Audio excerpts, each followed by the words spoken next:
Hey guys, I'm going to do a think aloud annotation for you guys. So I'm gonna read through this story and make some annotations and kind of walk you through my thought process here using Cami. I'm gonna use this markup tool. So there's text highlighter, box highlighter, strike through, and underline. I'll probably use highlighter and underline. So from my first read, I'm looking or after my first read, I'm looking for patterns here in the text in the language specifically. So the first thing that I notice is the title, How the Garcia Girls Lost Their Accents. Okay, so I'm going to underline that. Not in green, in blue, because I noticed that there's a lot of language that kind of talks about how the narrator is different from others. Okay, all right, so let's get started. In our first year in New York, we rented a small apartment with a Catholic school nearby, taught by the Sisters of Charity, hefty women in long black gowns and bonnets that made them look peculiar, like dolls in mourning. Okay, so immediately I'm noticing the religious language. So Catholic school, Sisters of Charity.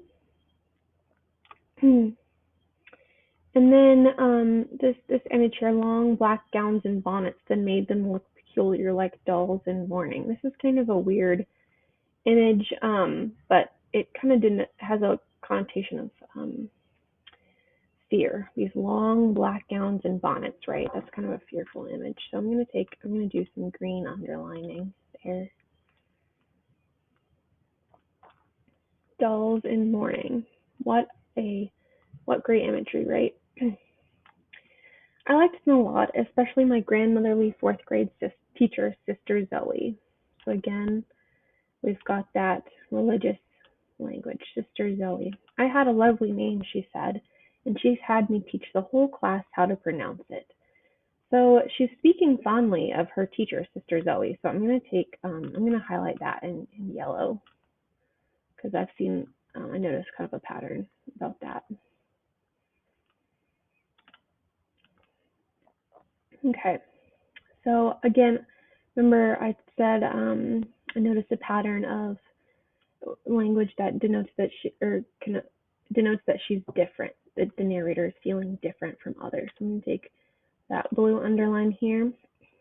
Yolanda, right? The way it's spelled out like that, kind of like she's different.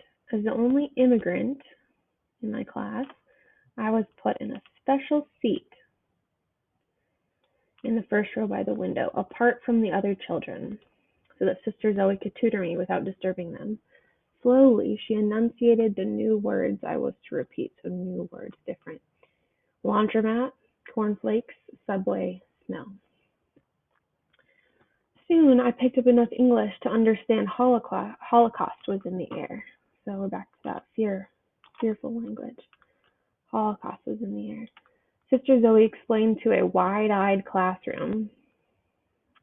So these kids are kind of in shock, right? Wide-eyed classroom was happening in Cuba. Russian missiles were being assembled, trained supposedly on New York City. President Kennedy, looking worried too, was on the television at home, explaining we might have to go to war against the communists. At school, we had air raid drills, and ominous spells, that's some more fearful language, would go off and we'd file into the hall, fall to the floor, cover our heads with our coats, and imagine our hair falling out, the bones in our arms going soft. What a scary image, right? Imagine a kid imagining their hair falling out and bones in their arms going soft. They must be so scared. At home, mommy and my sisters and I said a rosary for world peace, right? So we've got some more religious language. Rosary for world peace. I heard new vocabulary. Nuclear bomb, radioactive fallout, bomb shelter. So that's some fearful language. Sister Zoe explained how it would happen. She drew a picture of a mushroom on the blackboard and dotted a flurry of chalk marks for the dusty fallout that would kill us all. The months grew cold. November, December. It was dark when I got up in the morning, frosty when I followed my breath to school. So here I'm noticing a new pattern in language. So I'm noticing some cold language, some winter language, like flurry here, cold, frosty, followed my breath to school. Okay, what cool imagery. I just love that. Followed my breath to school. Really see that in your mind. One morning as I sat at my desk, daydreaming out the window, I saw dots in the air like the ones Sister Zoe had drawn, random at first, then lots and lots. I shrieked, "Bomb! Bomb!" Sister Zoe jerked around, her full black skirt ballooning as she hurried to my side. A few girls began to cry.